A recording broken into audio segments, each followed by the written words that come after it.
Before this video begins, I'd like to give a quick little, disclaimer that unfortunately I'm a bit distracted in this video, so I apologize if I completely mess things up or I completely missed stuff that I was going to say I was going to address earlier in the video. It's just I ended up having something on my... I have 3 monitors. I had something else on my other screen that I was really invested in, and so there's times where I'm going to miss something, so I definitely apologize for that. I hope you guys can forgive me, and I'll do my best to make sure this doesn't happen again. But please bear with me. Thank you again so much for your support, and I hope you enjoy the rest of the video.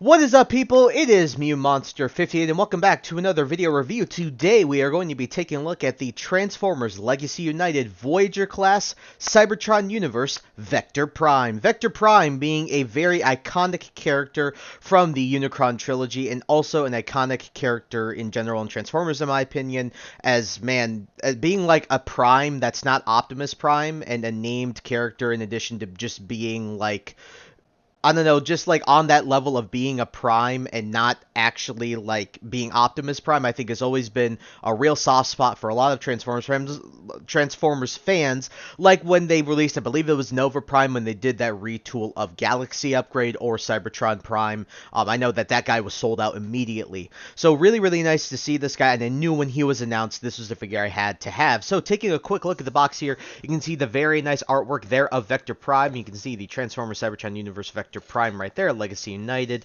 Transformers, Generations, Takara Tomy, more nice artwork here of the legend himself, Vector Prime, more nice 40 years artwork. In addition to that, here are all of your obligatory product shots on the back. Transforms in 22 steps. He also has his Cyber Planet key, which is it's actually, he's the only one with that key design because of his character. But yeah, I think that is really it for the box. As per usual, Hasbro always kills it, and so without further ado, here we have the Transformers Legacy United Voyager class Cybertron Universe Vector Prime out of the box and in his spaceship mode, or Cybertronian spaceship mode. And this is a really solid, I'm not going to try and say attempt, but a nice, solid, modernization of what we saw in the original show. Now, this isn't 100% accurate. At least so far, none of the Cybertron figures are legit 100% accurate. But this is a really nice modern refresh of it. So taking a look here, you can see the very nice Vector Prime colors. You have this, I think one of the most iconic parts of Vector Prime, besides the burgundy maroon color,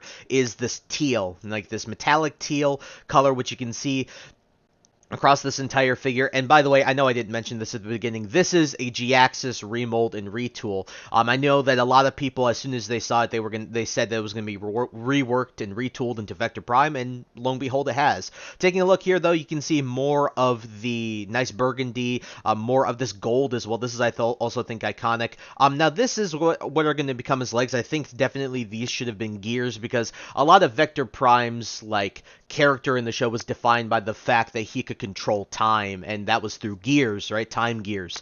And so with these still being wires, I do wish that they were gears, but still very cool. Again, very nice detail across the board. I do have an issue, and that actually has to do with, personally, 2 things, actually. These bits right here, as well as this. Now, I have QC on mine. This is incredibly loose, and this is part of the transformation, and unfortunately, these will not tab into this. Now, I've seen people who have copies where this tabs in just fine and it looks fine, but mine doesn't like to tab into this correctly. In addition, this is extremely loose, and I don't really like that at all. And also, these get knocked off really easily. Like, you'll be moving this, and you'll probably see it in the transformation. We'll just be moving this, and all of a sudden, these will just fall off. They're in there very loosely. Now, the actual arms here do not really fall off all that much. It's just these bits, and that is a bit annoying, but still, looking at it from the back, still looks really cool. You do have those jet boosters there. Again, I think it looks really nice all around, but unfortunately, mine does have QC issues. And so we're going to set Vector Prime off to the side there. Alrighty, folks, here he is with the Cybertron Universe Voyager class Legacy United Starscream. As you can see, as a Voyager class, these two scale together very nicely. I do think Starscream was a tad bit of a smaller character, and I think that's absolutely true. So the fact that he is a little bit, he's definitely wider than Vector Prime, but here he is definitely shorter in terms of length, right? But these two scale together very nicely. I do think that still they were comparable characters, although Starscream might have been the slightly smaller character. Maybe towards the end of the series, he wasn't, but for the most part, these two were almost eye to eye. So really, really nice to see a really solid scale here. Alrighty, here he is with the Voyager class Override, and like I said, when it comes to Override, well, the Speedy Velocitron Override, these two scale together pretty nicely, although again, I think that Override is a bit big, but that also comes down to the fact that Vector Prime is a bit small, but still really, really nice to see these two together. Obviously, these two were on the same team. Override eventually going to the Autobot side was very, very cool, so yeah, very, very awesome stuff here. I think it's a really solid scale. And finally, here he is with the Deluxe Class Hotshot, his wave mate. So as you can see, these two scale together pretty nicely. Obviously, Hotshot being a Deluxe Class character and the Deluxe Class figure is going to be a smaller figure. In addition to that, it scales well with the show. Obviously, Hotshot was just more or less a foot soldier, and so he was not, as big as some of the other Transformers, so he's going to be a small guy. Again, he's a car robot, so what are you going to expect? He's not going to be huge. So very, very nice scale between these two, and I think we're starting to really get the Cybertron characters together, and it's starting to feel really good, and I'm very, very happy with that.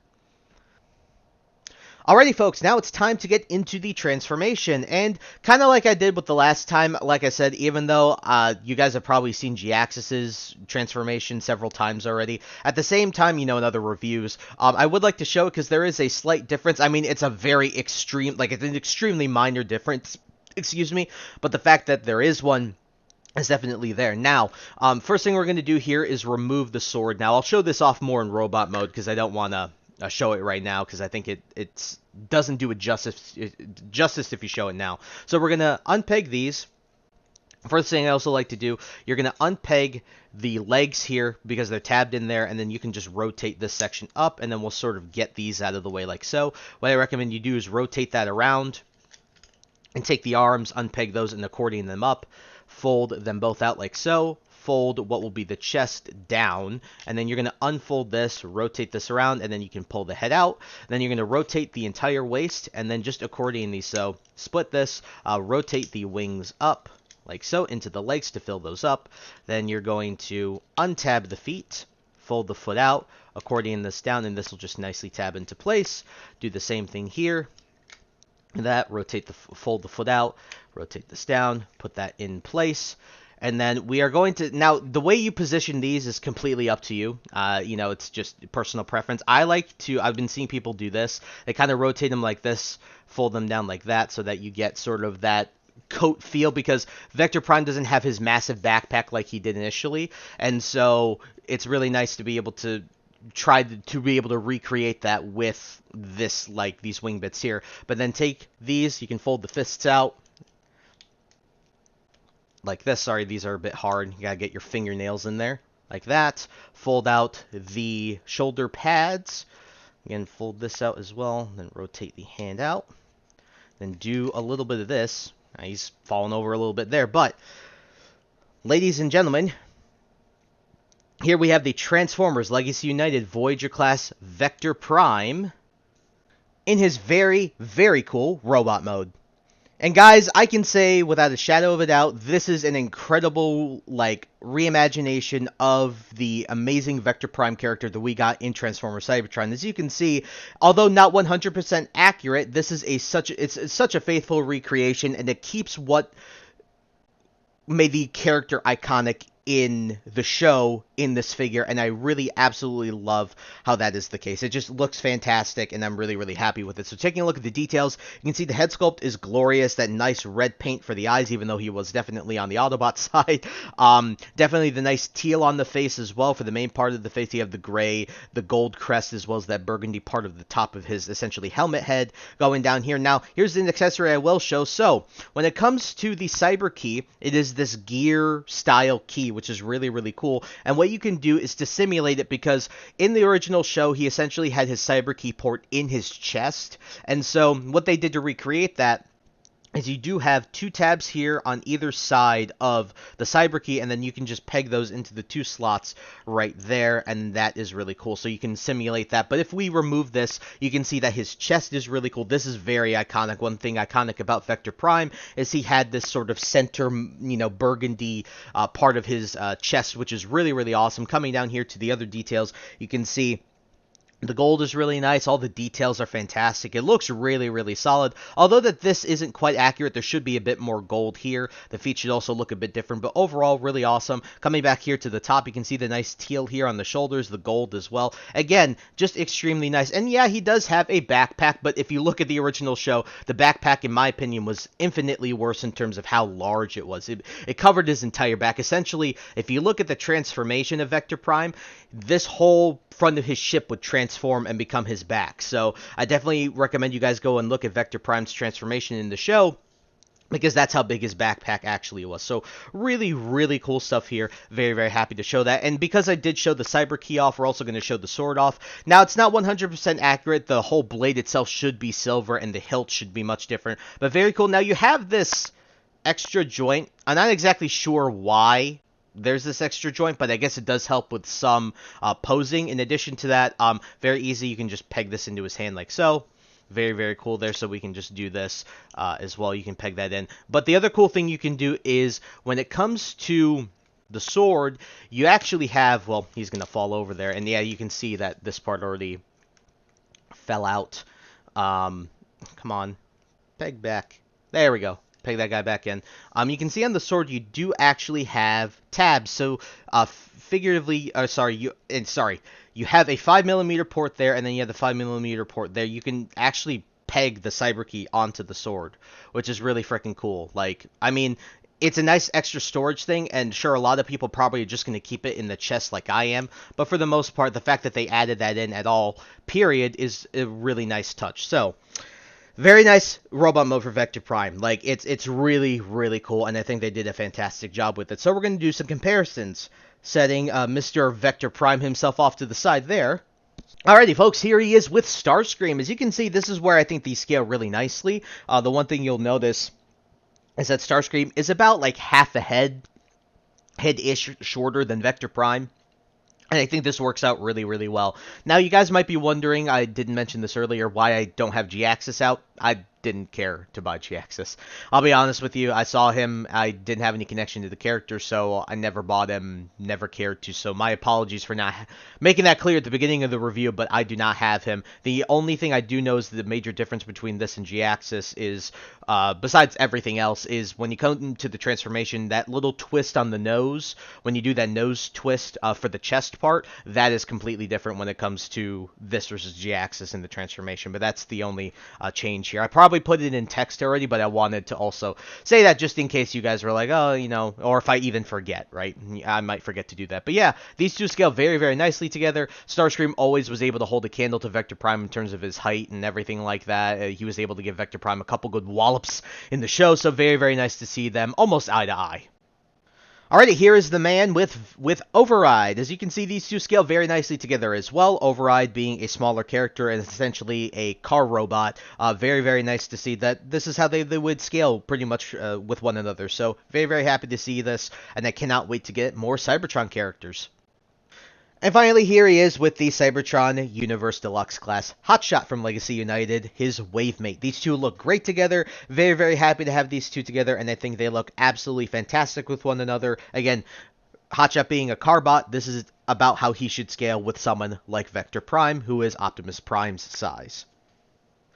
Alrighty, and with that all out of the way, it's time to get into the articulation. So we're just going to remove the sword, but this is where this figure also shines a lot. So another QC thing I have is that the head doesn't like to tab in very well here at the base of the neck. You guys can see that just doesn't like tabbing in very well, and it really sucks. But I guess you can get up and down, but it is on the ball joint, so I'll try and hold it down. But you can get down and up. You do also get a full 360. You can also get a full 360 out here at the upper arm, and then you can rotate. You have up and down, in and out, rotation at the part of the bicep, more than 90 degrees at the elbow, and you do also have wrist articulation, which is always really nice. These arms here, they can go like this, and then you can also accordion them like so, and then these parts also rotate on this joint, so you can get a lot of flexible movement out of these, and I think when it comes to this, again, it's personal preference, and damn, this one in particular always likes to pop off. Like I showed you, you also have full 360 here at the waist, and to get the legs to kick, you're going to have to move the back backpack, but you can get forward a lot, like a lot. You can get back a decent bit. It's just blocked off by the design of the chest. More than 90 degrees at the knee, upper thigh rotation, and you do have some nice ankle rocker pivots. So you can get this guy into some really nice poses. And with the addition of the sword, this makes him really, really fun to pose, especially because he had some really cool moments with the sword in the show. And this sword actually... his sword had a lot of significance in the actual plot of the show, so really, really nice to see the amazing posability that we have here with Vector Prime, and also these shoulder bits. The shoulder pads also go up and down, so very, very nice to see. Awesome articulation. Alrighty, folks, and it's time to get into the reverse transformation, which, as the same as going into robot mode from vehicle mode, it's really not all that bad, and I find it pretty fun, actually. The only thing, again, that really ruins it for me a bit is the QC on his, like, wing bits here, so, on the back. So, getting into it, we'll remove the sword. We're going to straighten him all out. Very, very nice there, like that. And then what I like to do first is I like to tab this and then rotate the head in and then fold this back in. And then, you know, we're just going to let that fall off, and I'm just going to set it here, and we'll just peg that back on later. The next thing I like to do, take the fists, rotate those back into his forearms. Very nice that they have gap fillers, by the way. I like how it fills in the gaps there when you fold that back down. Very, very nice there. And then what you're going to do, rotate this up and then rotate it around. And then what I like to do, rotate the waist around as well. Then you can fold the arms in like so. Like this. And then you're going to rotate them so that the forearms are facing upwards like this. And we'll just leave it like that for now. Then what you're going to want to do, take the legs. You're going to want to rotate the wings out like so. Fold and accordion these up. Fold the foot in. Accordion them down. Do the same here. So do this. Accordion it up. Fold the foot down. Push that down. Do that. Close those together. Then you're going to want to lift this up a bit. Rotate this rotate this around like that. Once you notice, there are two tabs there, and then there are two slots on the inner side of the legs. I don't know how well you can see that, but there are two slots there, and then you just kind of tab these together and push them down until you'll hear a fair, snap like that. And another one like that, and just make sure they're all squeezed together. Then what you'll notice is when you accordion these, there's essentially like a little slot right there, and then this little hook, and then you just gotta slot those in like so. Do the same thing on this side, accordion that, and just slot that in like so. Then you can take this part. Oh, whoops, oh, that's annoying, yeah, because it wasn't rotated. Rotate that. Tab that into place, and then you do have these 5mm, and I like to store it here, the sword. And the last thing we're going to do is with the arms here on the bottom, so just get this tabbed in. Goodness me. And then you'll notice that there are tabs on the bottoms of the arms, and then there are slots in there, so you're going to accordion the arms and then just tab those into place like so. Oh, come on, work with me here, like that. Same thing here, like that, like such. And ladies and gentlemen, here we have the Transformers Legacy United Voyager class Cybertron universe Vector Prime back in his awesome Cybertron in space mode. Alrighty, folks, so from my final concluding thoughts on the Transformers Legacy United Voyager class Cybertron universe Vector Prime, this is a fantastic figure, and it's not without its issues, though. The one issue I didn't mention that this guy doesn't come with is he doesn't come with his Minicon Safeguard, and I would have really, really liked for them to have included Safeguard, but maybe that exceeded their budget or something like that. But he did have a Minicon called Safeguard that was in the show and was also his gun that Vector Prime used, so really, really a shame that we weren't able to get Safeguard here, but what are you going to do? Other things that I don't like about this is that mainly it's actually the QC. My figure also feels a bit loose, specifically in the joints. I didn't mention that when I was doing the articulation, but he feels a bit too loose in some joints, particularly in the legs. In addition to that, I also, man, the wing bits falling off of the sides are really annoying, and that little nose where it's super loose when you're twisting it really does suck. It doesn't really like ruin enjoyment, but it definitely hampers some of the enjoyment that this figure actually has. And that's a real shame because this is obviously a big fan favorite character for the Cybertron and the Unicron trilogy, a Cybertron show and Unicron trilogy, so it's a shame that there are some QC things here and there. I do wish that that wasn't the case, but what are you going to do? Hasbro has sadly been known for QC a good bit for the past, several years at this point, so good things, though. It's a very faithful recreation of Vector Prime. You can see that the spaceship mode, despite not being 100% accurate, is an awesome, faithful recreation. I do really think that it looks fantastic with all of the Vector Prime signature colors. You have that teal, you got the nice gold, you have the burgundy maroon color, really nice. And then we're getting into the robot mode. I mean, the face is spot on. That is Vector Prime at its fullest. That really amazing teal for the face. The metallic teal, the purple red eyes, despite him not being, the burgundy eyes, despite him not being a Decepticon. Really nice to see there. The articulation is fantastic. The cyber key itself looks really good, very faithful to the original show. In addition, having his sword is also really cool. And like I said, the articulation is also absolutely S tier on this figure. It's really good, and you can get this guy into some awesome poses. But with that all out of the way, I think I'm going to give this guy probably a 7 or an 8. It's just that QC that's really hurting it for me. If that didn't have QC, this definitely would be like a 9, but I have to knock it down to a 7 or an 8 because, unfortunately, that QC is something that really does annoy me, and I wish that this figure, of all figures, didn't have that QC. But I did actually find mine IRL. I went to Walmart maybe like a couple weeks ago and was perusing through the toy section. Happened to come across this guy, so he should be hitting your retailers relatively soon. So if you're hunting for him IRL, I definitely wish you the best of luck in finding him there. But if not, you can find him on the usual retailers such as Amazon, Big Bad Toy Store, as well as Hasbro Pulse. I'll leave links to all of those in the description below so you guys can go and pick this figure up for yourself. But again, I definitely wish you the best of luck if you are to hunt this guy IRL, and I really do hope you find it if you do decide to do it that way. And so I think that really is about it for the video review. So I thank you guys so much for taking the time to watch this video. Please like, comment, rate, and subscribe. Share this video with your friends, and also follow me in the socials. Those will be linked in the description below. And with that, guys, and once again, thank you so much for taking the time to watch this video review, and I will catch you on the next one. Hope you guys have a wonderful day. Peace.